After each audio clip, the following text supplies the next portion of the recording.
ഞാൻ എങ്ങനെയാണ് ഉണർന്നതെന്ന് ആദ്യമൊന്നും എനിക്ക് മനസ്സിലായില്ല. പിന്നീട് എനിക്ക് മനസ്സിലാക്കാനായി വയലറ്റിന്റെ കൈകൾ എന്നിലേക്ക് കൂടുതൽ അടുത്തു വരുന്നുവെന്ന്. അവളുടെ ശബ്ദം എന്റെ ചെവിയിലേക്ക് അടക്കം പറയുന്നത് പോലെ എത്തി. എറിക്. അവൾ അടക്കം പറയുന്നത് പോലെ എന്നെ വിളിച്ചു.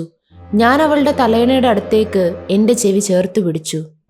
അനങ്ങരുത്, അവരിവിടെ തന്നെയുണ്ട്. അവൾ പറഞ്ഞത് ഞാൻ അനുസരിച്ചു. ഞാൻ നിശ്ചലനായി കിടന്നു. നദിയിലെ ഒഴുക്കിന്റെ അലസമായ കളനാദമല്ലാതെ യാതൊരു ശബ്ദവും ഞാൻ കേട്ടില്ല. ആരാണിവിടെ ഉള്ളത്? ഞാൻ ചോദിച്ചു. എന്നാൽ അവളിൽ നിന്നും പെട്ടെന്ന് മറുപടിയൊന്നും കിട്ടിയില്ല. കുറച്ചുനേരം ആ നിശബ്ദത തുടർന്നു. അവളുടെ വിരലുകൾ എന്റെ ചുണ്ടിൽ ശബ്ദമുണ്ടാക്കരുതെന്ന ഉദ്ദേശത്തോടെ അമർന്നു. ഞാൻ വീണ്ടും നിശ്ചലനായി. പിന്നീട് ആ നിശബ്ദതയ്ക്ക് ഭംഗം വന്നത് ഒരു പ്രത്യേക രീതിയിലായിരുന്നു. പക്ഷേ ആ സംഭാഷണം ഞങ്ങളുടേതായിരുന്നില്ലെന്നു മാത്രം. നീ എന്നെ പൂർണ്ണമായും മനസ്സിലാക്കുന്നുണ്ടെന്ന് എനിക്ക് യാതൊരു വിശ്വാസവുമില്ല. ആ ശബ്ദം തികച്ചും ഒരു പുരുഷന്റെ ശബ്ദം പോലെയാണ് എനിക്ക് അനുഭവപ്പെട്ടത്. അതെത്തിയതാകട്ടെ എന്റെ തൊട്ടു പിന്നിൽ നിന്നുമായിരുന്നു. ഞങ്ങളെ രണ്ടുപേരെയും കൂടാതെ മൂന്നാമതൊരു വ്യക്തി, അതും ഒരു പുരുഷൻ കൂടി ഈ മുറിക്കകത്തുണ്ടെന്ന ചിന്ത എന്നെ ഭയപ്പെടുത്തി. ഭയന്നു വിറച്ചുപോയ ഞാൻ പതർച്ചയോടെ നാലുപാടും നോക്കി. എന്റെ ഭാര്യയുടെ കൈകൾ എന്നെ മുറുകെ പിടിച്ചു. അവളുടെ പിടിയിൽ നിന്നും എന്നെ മോചിപ്പിക്കാൻ ഞാൻ ശ്രമിച്ചുകൊണ്ടിരിക്കുമ്പോൾ തന്നെ തൊട്ടടുത്ത ചെറിയ ക്യാബിനിൽ നിന്നും ഒരു സ്ത്രീയുടെ പൊട്ടിച്ചിരി ഉയർന്നു കേട്ടു. അത് സാധാരണമായ ഒരു ചിരിയായിരുന്നില്ല. ലോഹപാത്രങ്ങളിൽ തട്ടി പ്രതിധ്വനിക്കുന്നത് പോലെയായിരുന്നു ആ ചിരി. ചിരിക്കു പിന്നാലെ തന്നെ ഒരു സ്ത്രീയുടെ മറുപടിയും കേട്ടു. ഞാൻ നിന്നെ മനസ്സിലാക്കുന്നു. നീ ഒരു തെറ്റും ചെയ്യുകയില്ലെന്ന് എനിക്ക് നന്നായിട്ടറിയാം. വീണ്ടും ഭയാനകമായ നിശബ്ദത ഉടലെടുത്തു. നീ എന്നെ ഒരിക്കലും മനസ്സിലാക്കിയിട്ടില്ല, പമ്പര വിഡ്ഢി. നീ എന്നെ ഒരിക്കലും മനസ്സിലാക്കിയിട്ടില്ല എന്ന വാചകം ആരോഹണ അവരോഹണ ക്രമത്തിലാണ് പുരുഷ ശബ്ദത്തിൽ കേട്ടത്. അവസാനം പറഞ്ഞ വിഡ്ഢി എന്ന നീട്ടിപ്പറച്ചിൽ വളരെ ഉയർന്ന ശബ്ദത്തിലും ക്രുദ്ധവുമായിരുന്നു. ക്രുദ്ധമായ ആ ശബ്ദം എന്റെ തൊട്ടു പിന്നിൽ നിന്ന് തന്നെയാണ് കേട്ടത്. അത് സംസാരിച്ചത് ആരായിരുന്നാലും അതിൽ അന്തർലീനമായിരുന്നത് പകയും വിദ്വേഷവുമായിരുന്നു.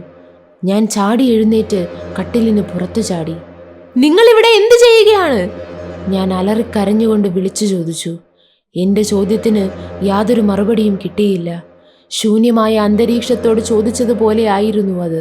ചന്ദ്രപ്രകാശം ആ ചെറിയ ക്യാബിനിലേക്ക് പരന്നൊഴുകുന്നു. ഞാൻ വീണ്ടും വീണ്ടും ആ മുറിയിലേക്ക് സൂക്ഷിച്ചു നോക്കി. ചന്ദ്രപ്രകാശത്തിൽ മുറി മുഴുവനും വ്യക്തമായി കാണാനാകും. അവിടെയെങ്ങും ആരെയും കണ്ടില്ല. എന്റെ ഭാര്യയാകട്ടെ ഭയന്നു വിറച്ച് കട്ടിലിലിരുന്നു. എങ്കിലും അവളുടെ മുഖം കാര്യങ്ങളെ മനസ്സിലാക്കുന്നുണ്ടെന്ന് വിളിച്ചൂതി. അവൾ ചോദിച്ചു, നിങ്ങൾ എന്തിനാണ് അലറി വിളിച്ച് ഒച്ചപ്പാടുണ്ടാക്കുന്നത്? ആ ശബ്ദത്തിന്റെ ഉടമകൾ ഇത്ര പെട്ടെന്ന് എങ്ങോട്ടാണ് മറഞ്ഞത്? നമ്മളെ കൂടാതെ മറ്റ് രണ്ടുപേർ കൂടി ഈ മുറിയിലുണ്ട്. ഞാൻ കൂടുതലായി അതിനെക്കുറിച്ച് അന്വേഷിക്കുന്നതിനായി ക്യാബിൻ ഡോറിന് സമീപത്തേക്ക് പോകാനൊരുങ്ങി. എന്നാൽ വയലറ്റിന്റെ ശബ്ദം അതിൽ നിന്നും എന്നെ തടഞ്ഞു. ആ ശബ്ദത്തിനുടമകൾ മിസ്റ്റർ ബുഷും മിസസ് ബുഷുമാണ്. മിസ്റ്റർ ബുഷും മിസസ് ബുഷുമോ? വയലറ്റ് ഭയത്തോടെ ശബ്ദം താഴ്ത്തി പറഞ്ഞു. കൊലയാളിയും അവന്റെ ഇരയും. ചന്ദ്രപ്രകാശത്തിന്റെ ധവളിമയിൽ ഞാൻ അവളെ സൂക്ഷിച്ചു നോക്കി. ഇംഗ്ലീഷിന്റെ ആ ചെറിയ കഥ എന്റെ തലച്ചോറിൽ നിന്നും ഇതിനോടകം മാഞ്ഞുപോയിരുന്നു. സ്വപ്നരഹിതമായ ഉറക്കത്തിൽ നിന്നും പെട്ടെന്ന് ഉണർന്നെഴുന്നേറ്റ എനിക്ക് അത്തരം നിസാര കാര്യങ്ങൾ ഓർക്കാൻ ഇതുവരെയും സമയമുണ്ടായിരുന്നില്ല. പെട്ടെന്നു തന്നെ ഒരു മിന്നൽ പിണർ പോലെ എല്ലാ കാര്യങ്ങളും എന്റെ തലച്ചോറിലേക്ക് കടന്നു വന്നു. വയലറ്റ്, നിനക്ക് ഭ്രാന്ത് പിടിച്ചോ? ഞാൻ അത്ഭുതത്തോടെ ചോദിച്ചു. ആ ശബ്ദം തന്നെയാണ് കഴിഞ്ഞ രാത്രിയിലും ഞാൻ കേട്ടത്. ആ ശബ്ദം തന്നെയാണ് പാചകക്കാരി മേസണും കേട്ടത്.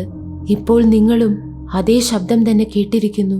നീ ഒച്ച വെക്കാതിരുന്നിരുന്നുവെങ്കിൽ ഈ നിഗൂഢതകളുടെ ചുരുൾ ഇപ്പോൾ തന്നെ അഴിഞ്ഞു കിട്ടിയേനെ. ആ ക്രൂരമായ കൊലപാതക ദൃശ്യങ്ങൾ നമ്മുടെ കൺമുന്നിൽ വീണ്ടും ആവിഷ്കരിക്കപ്പെട്ടേനെ. അല്ലെങ്കിൽ ആ സംഭവവുമായി ബന്ധപ്പെട്ട ശബ്ദ കോലാഹലമെങ്കിലും നമുക്ക് കേൾക്കാനായേനെ. കട്ടിലായി ഉപയോഗിക്കാനായി വെച്ചിരുന്നതും തൊട്ടടുത്ത് കിടന്നിരുന്നതുമായ തടിക്കഷ്ണത്തിലേക്ക് ഞാനിരുന്നു. എൻ്റെ ഭാര്യയുടെ അപ്പോഴത്തെ പ്രതികരണവും സ്വഭാവവും എന്നെ അമ്പരപ്പിച്ചു. അവളുടെ ആ സ്വഭാവ വൈചിത്ര്യം എന്നിൽ യാതൊരു സന്തോഷവും ഉണ്ടാക്കാൻ പര്യാപ്തമായിരുന്നില്ല. തികച്ചും ബുദ്ധിപരമായ ശാന്തതയോടെയാണ് അവൾ സംസാരിക്കുന്നത്. അവളുടെ ആ ബുദ്ധിപരത ആസ്വദിക്കാനുള്ള മാനസികാവസ്ഥയിലായിരുന്നില്ല ഞാൻ. വയലറ്റ്, നീ ഇപ്രകാരം സംസാരിക്കുന്നത് ഞാൻ ഒരിക്കലും ഇഷ്ടപ്പെടുന്നില്ല. എൻ്റെ രക്തം തണുത്തുറഞ്ഞു പോകുന്നത് പോലെ. എൻ്റെ പ്രിയപ്പെട്ട എറിക്, എന്താ ഇത്?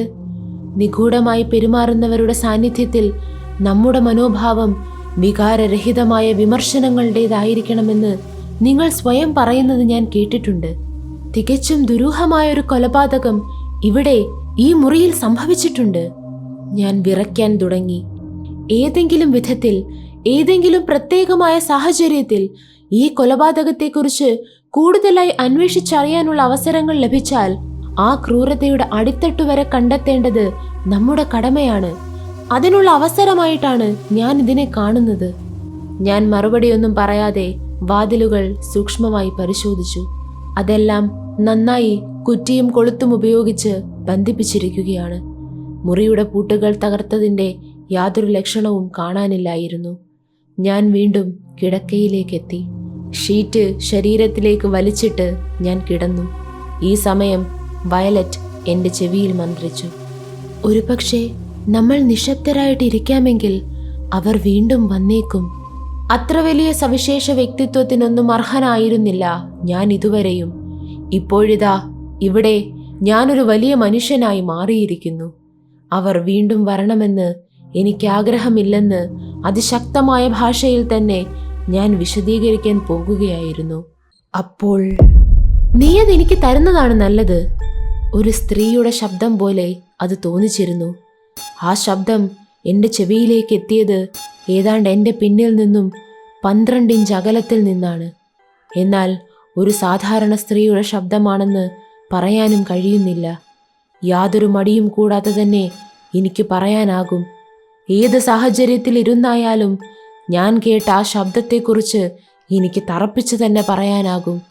ആ ശബ്ദത്തിനുടമ ജനിച്ചത് ഏതോ മണിച്ചപ്പിനുള്ളിലാണെന്ന്. ആ ശബ്ദം ചെമ്പ് തകിടുകളിൽ അടിക്കുന്നത് പോലെയായിരുന്നു. ഞാനായിരുന്നെങ്കിൽ? ചോദ്യരൂപത്തിനുള്ള ആ ശബ്ദത്തിൻ്റെ ഉടമ ഒരു പുരുഷനായിരുന്നു. ആ ശബ്ദം ഏതോ നാടോടിക്കഥയിലെ കടങ്കഥയെ അനുസ്മരിപ്പിക്കുന്നതായിരുന്നു. അയാളുടെ ചോദ്യഭാവം തികച്ചും മോശമായൊരു ധ്വനിയിൽ തന്നെയായിരുന്നു. ആ സംഭാഷണങ്ങൾ തുടർന്നു. എൻ്റെ കുട്ടി, നിനക്കതിന് കഴിയും. വാസ്തവം. അതെ, നിങ്ങൾക്ക് പറയാനാകും വാസ്തവമാണെന്ന്. പക്ഷേ നിങ്ങൾക്കത് കഴിയുന്നില്ലെങ്കിൽ ഞാൻ എന്താണ് ചെയ്യാൻ പോകുന്നതെന്ന് നിങ്ങളോട് തുറന്നു പറയുന്നതിന് എനിക്കും യാതൊരു മടിയുമില്ല. ഞാൻ നിങ്ങളുടെ ജീവിതം തകർക്കും. എൻ്റെ പ്രിയപ്പെട്ട ഗർട്ടി, എന്നെ നശിപ്പിക്കുമെന്ന നിഗൂഢ ഭീഷണി കൊണ്ട് ഞാൻ എന്താണ് മനസ്സിലാക്കേണ്ടത്? ഞാൻ നേരെ നിന്റെ ഭാര്യയുടെ അടുത്തേക്ക് പോകും. എന്നിട്ട് എല്ലാം അവളോട് തുറന്നു പറയും. ഓ, നീ അത് ചെയ്യും? നിനക്കതിന് കഴിയുമോ? പെട്ടെന്ന് കസേര അനങ്ങുന്നതായി അനുഭവപ്പെട്ടു. പുരുഷ ശബ്ദത്തിൻ്റെ ഉടമ കസേരയിൽ നിന്നും ചാടി എഴുന്നേൽക്കുന്നതായും തോന്നി. അതെ, തീർച്ചയായും ഞാനത് ചെയ്യും.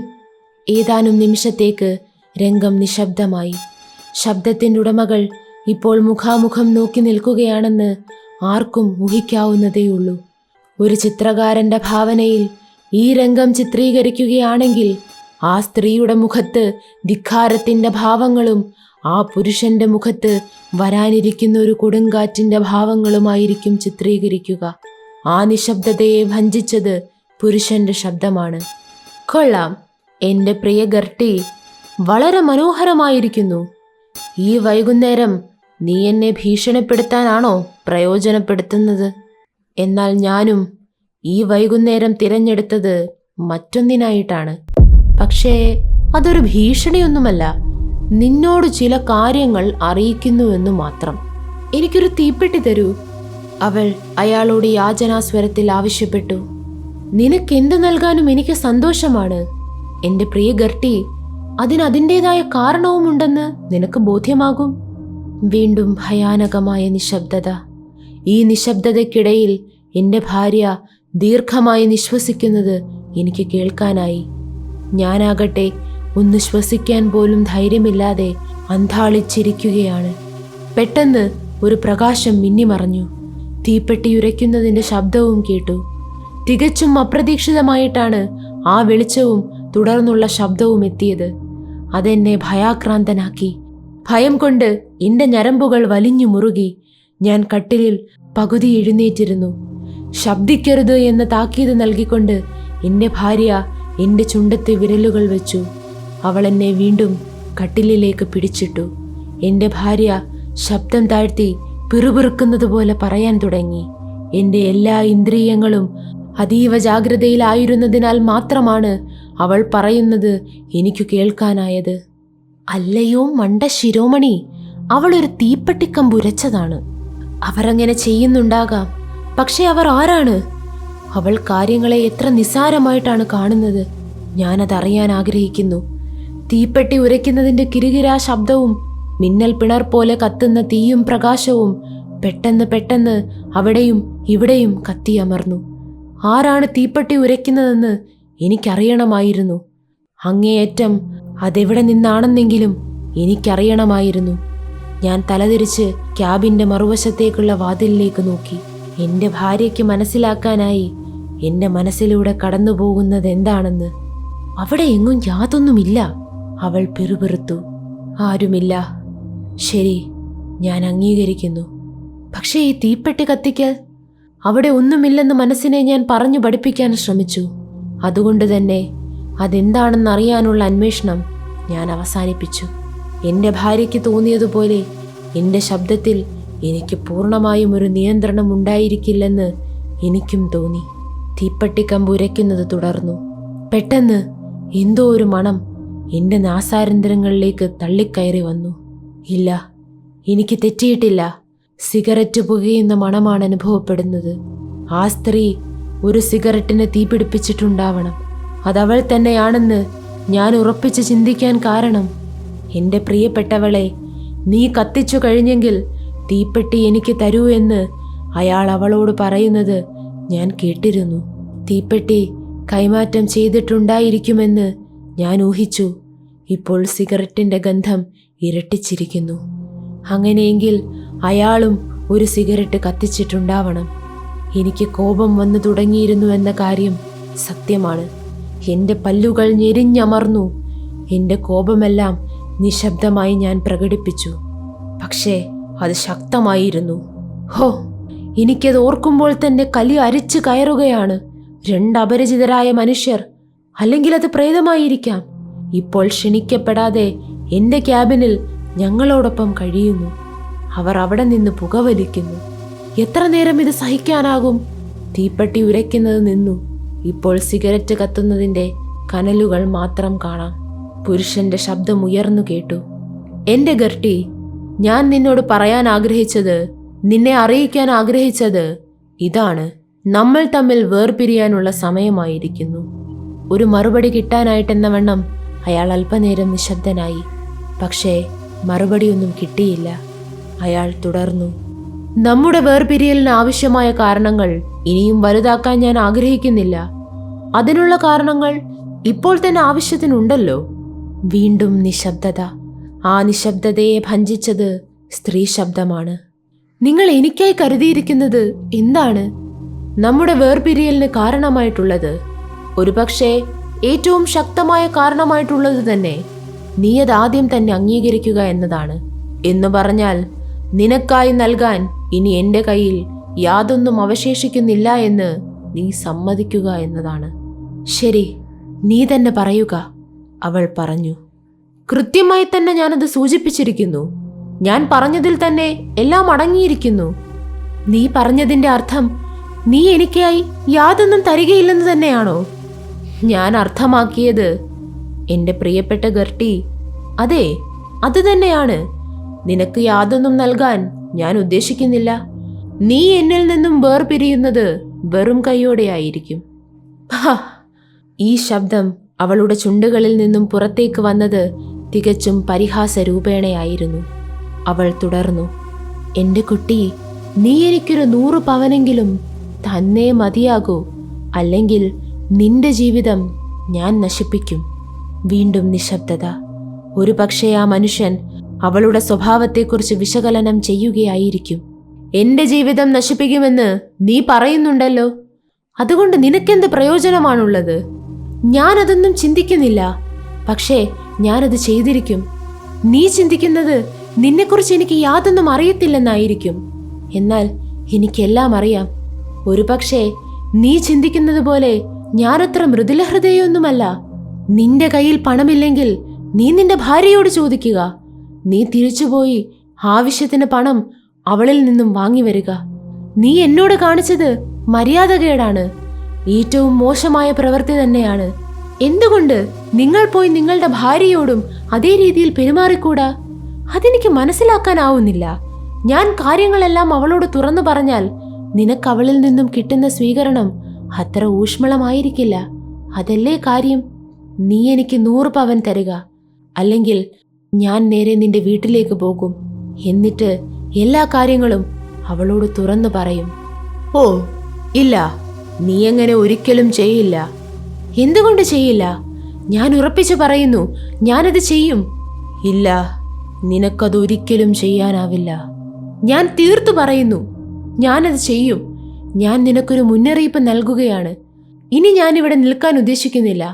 ഞാൻ ഇനി ഇവിടെ നിന്നാൽ നിന്നോട് കൂടുതൽ കടുപ്പിച്ച് സംസാരിക്കേണ്ടി വരും. ഞാൻ മുറിയിലേക്ക് പോവുകയാണ്. നീ എവിടെയാണെന്ന് വെച്ചാൽ പോയി തൂങ്ങിച്ചാവുക, അല്ലെങ്കിൽ എന്റെ കാര്യം പരിഗണിക്കുക. പിന്നീട് നടന്നതെല്ലാം ശബ്ദകോലാഹലങ്ങളായിരുന്നു. എന്നാൽ അതാകട്ടെ തികച്ചും സ്വാഭാവികമായ ശബ്ദങ്ങൾ തന്നെയായിരുന്നു. ഒരു ജോഡി ഷൂസുകൾ വലിച്ചെറിഞ്ഞ് താഴെ നിലത്തുവന്ന് വീണതിന്റെ ശബ്ദം കേട്ടു. അങ്ങനെ തുടർന്നുണ്ടായ ഓരോ ശബ്ദങ്ങളും എനിക്ക് കൃത്യമായും വിവരിക്കാനാവും വിധമുള്ളവ തന്നെയായിരുന്നു. ആ സ്ത്രീ തന്റെ വസ്ത്രങ്ങൾ ഓരോന്നായി അഴിച്ചു മാറ്റുന്നു. വസ്ത്രം അഴിച്ചു മാറ്റുക എന്നത് ഇപ്പോഴത്തെ സാഹചര്യത്തിൽ അസ്വാഭാവികമായിരുന്നു. സംഭ്രമത്തോടെ അവൾ തന്റെ വസ്ത്രങ്ങൾ അവിടെയും ഇവിടെയും അലക്ഷ്യമായി വലിച്ചെറിഞ്ഞു. തറയിലും കസേരകളിലും കട്ടിലിലുമൊക്കെയായി അത് വന്നു വീണു. ഞങ്ങൾ കിടക്കുന്നിടത്ത് പോലും എന്തെല്ലാമോ വന്നു വീണതുപോലെ അനുഭവപ്പെട്ടു. സ്ത്രീകൾ ഉപയോഗിക്കുന്ന ചില വസ്ത്രങ്ങൾ വന്നു വീണപ്പോൾ അതുണ്ടാക്കിയ ആഘാതം അത്ര വലുതായിരുന്നില്ലെങ്കിലും അത് വന്നു വീണപ്പോൾ എൻ്റെ ജീവിതത്തിൽ ഇന്നേ വരെ അനുഭവിച്ചിട്ടില്ലാത്ത വിധം ഒരുതരം ഇക്കിളിപ്പെടുത്തലുകൾ എനിക്കനുഭവപ്പെട്ടു. പൂർണ്ണമായും നഗ്നയായിരുന്നുവെങ്കിലും ആ സ്ത്രീ അപ്പോഴും പുകവലിക്കുന്നുണ്ടായിരുന്നു. അവളുടെ സംഭാഷണത്തിൽ നിന്നും ബോധ്യമാകുന്നത് ആ യുവാവും പുകവലിക്കുന്നുണ്ടെന്നും അതേ അവസരത്തിൽ തന്നെ അവളെ തുറച്ചു നോക്കുന്നുണ്ടെന്നുമാണ്.